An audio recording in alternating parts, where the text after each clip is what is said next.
Hi everyone, in this short tutorial video I'm gonna show you how to find wallet address on your ByBit platform account using your iPhone.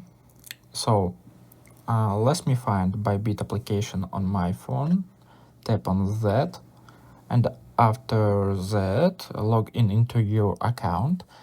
And so let me tap on assets section at the bottom right corner, and now once you're here you can tap on funding account right here. And now I'm gonna just scroll down until you find search field at the top right corner. You can tap on that and type in here name of token that you want to deposit on your account.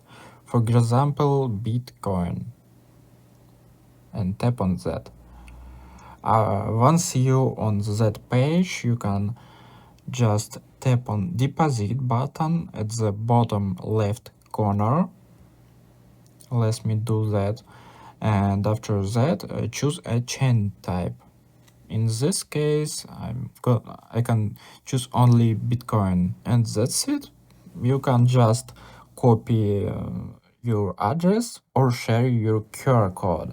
So that's it, I hope it helps. Please consider subscribe to our channel and give it a thumbs up. And also you can watch this new video or this playlist about ByBit application.